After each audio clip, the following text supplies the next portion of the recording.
Hi, and welcome to Meeples on Meeples episode 95. I'm Brian, and before we get started, I'd like to invite you to please subscribe to us on YouTube, follow us on Facebook, Twitter, etc., and I'd like to just thank you for watching our video. What you see in front of you is a setup for a 3-player game.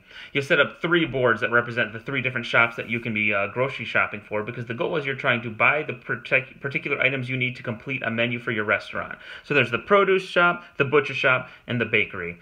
For the fresh produce, you lay the board out, you shuffle the deck, put it at the top, and put 3 face up in the different store windows. The butcher shop deck goes at the top. There's the 3 items first available in its store windows, and then the bakery, you'd repeat, do the same.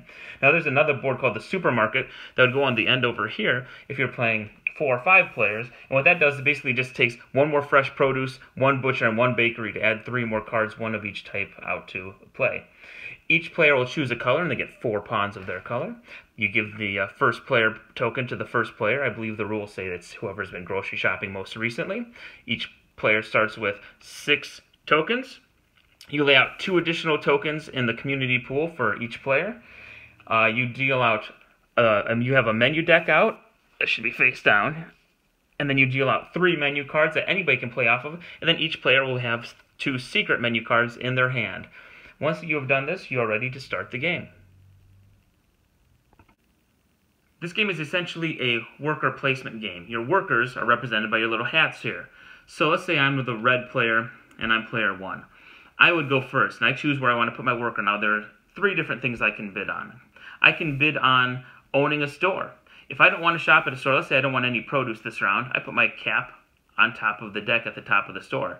Okay? Only 1 person can do that. Once I've done that, nobody else can own the fresh produce store for the round. So in this case, I own the fresh produce, and anybody who goes here and buys from here will pay me. That's how you get more money in the game. Because again, you only have 6 coins to start with, and there's only 6 available in the community pool, or 2 per player for the game.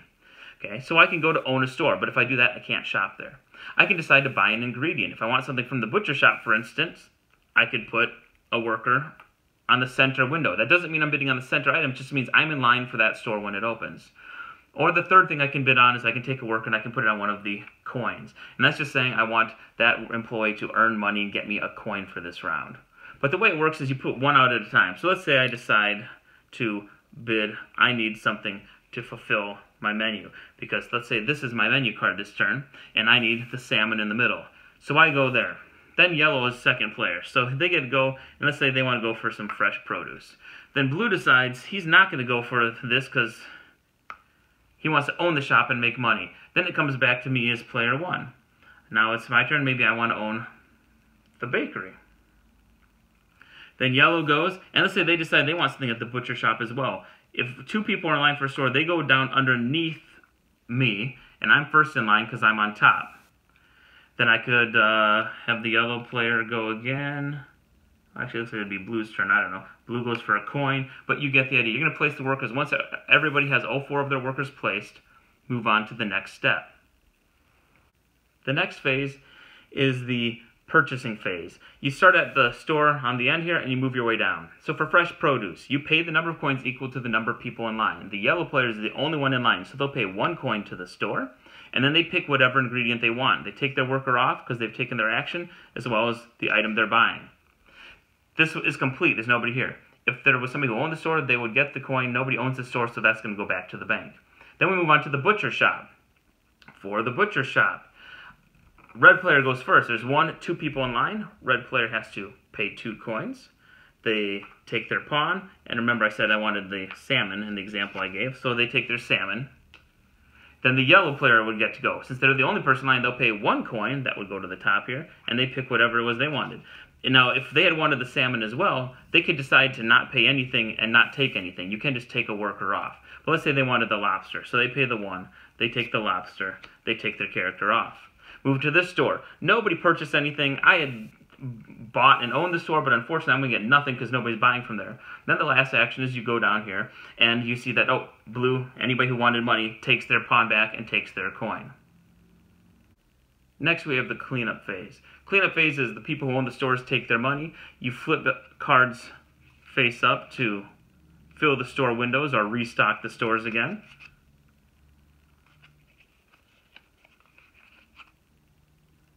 and then you'd be ready for the next round. But let's talk about what you're doing with all those ingredients.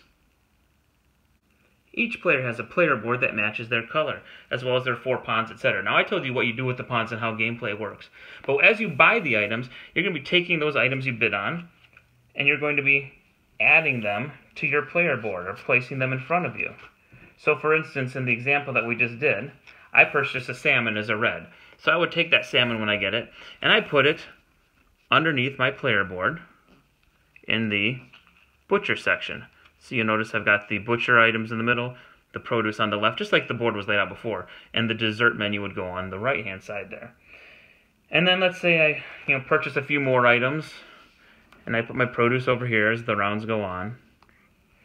And, I've got to have dessert, of course. I've got my ice cream. Now, when you can complete a menu on your turn, you're dealt 2 menus to begin with, or you can complete one of the 3 that's in the center for everybody.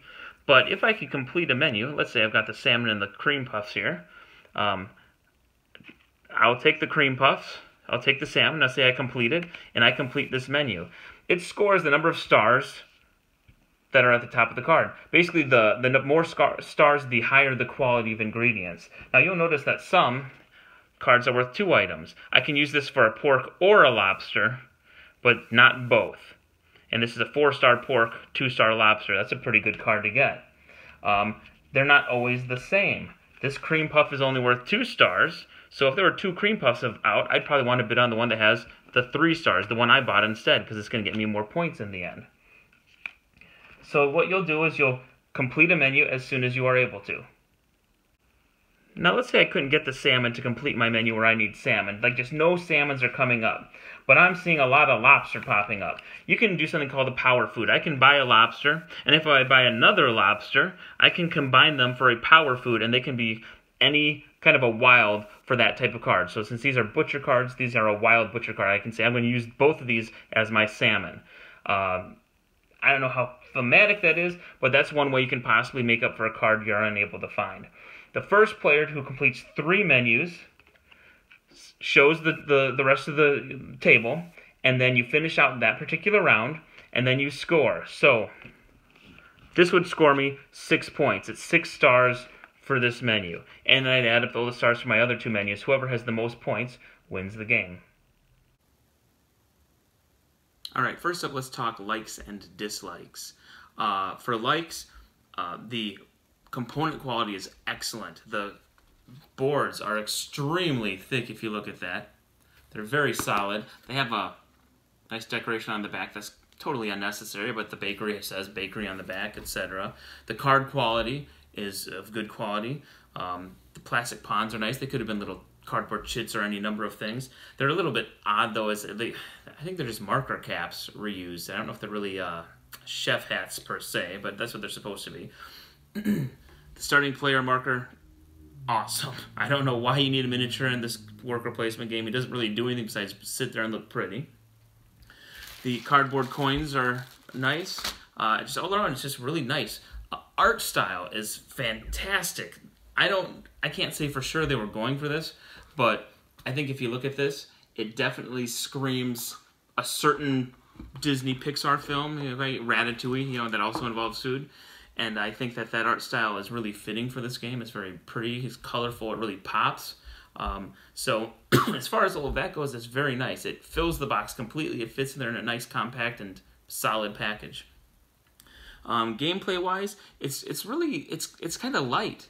And I think in a good way overall. It's good for kids and for families. I've played this. This was the first worker placement game my 10-year-old daughter ever played. So it was a nice introduction for her. She loved the artwork, the idea of cooking, etc. That the theme pulled her in. My 14-year-old son played it, and he had some fun with it as well. He's played heavier games with me, but he also enjoyed it. So it's I guess good for a good wide variety of age groups. I don't know if I'd call it a gamer's game though. Okay, as far as dislikes, it's not going to pull in the hardcore gamers. I have a wall of games here. I've got games over there. I've got a closet in another room. And I just say that because if you have a lot of games, or if you've just played a lot of other worker placement games, you've moved on beyond this. It's a good thing that it's simplistic gameplay and it's fast to play. It's easy to teach. It's a downer if you're a gamer looking for another game to add to your collection, if that makes sense. But component quality, artwork quality, thumbs up. Gameplay quality, depending on how many games you've played, it's definitely on the light side. But the fact that it plays up to 5 is also a nice added bonus. So I would say there's more to like than dislike about it, and I'll just kind of leave it at that, I think. Next up is strategy. As far as strategy goes, really it's just about looking at your menu and what you're trying to fulfill, and bidding on what you need. However, there is a little bit of strategy, because if I go first, say, to the butcher shop, because I need something that's on the butcher shop, I'm going to pay the most, because if somebody else comes, they're going to go underneath me. Now, you have to pay more for the number of players below you.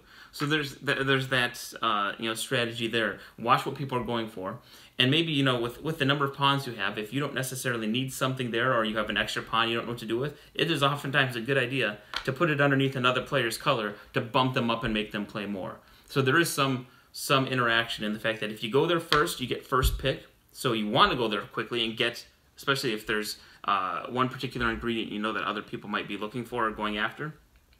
So there's that, go there to get it first. But then there's also the ability to, well, I can make them pay more. Because once it comes to you, you don't have to buy anything. You can just be like, well, I was just waiting in line because, haha.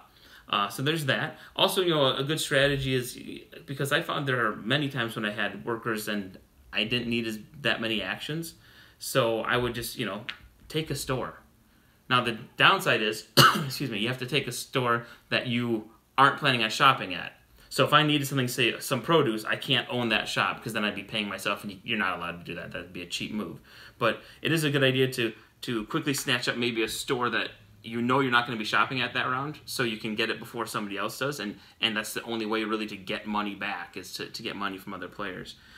But honestly, it's very light on the strategy. You're just trying to be first to the store, maybe run up the price on other players, and decide if or when you want to take the store. There are some choices to be made, just not a lot. So that's pretty much what the strategy boils down to. I've got my review. Now our scale at Meeples on Meeples goes from 1 being very terrible, broken game, do not ever want to play it again. 5 is, it's okay, there's nothing broken about it, but I didn't really enjoy it. And a 10 is, it's a fantastic, amazing game. I'm going to be honest, I've held on to this game for a while and kind of put off reviewing it because I'm having a hard time choosing. So I'm going to cheat a little bit in this review. I'm going to give it 2 scores. Okay, now hear me out.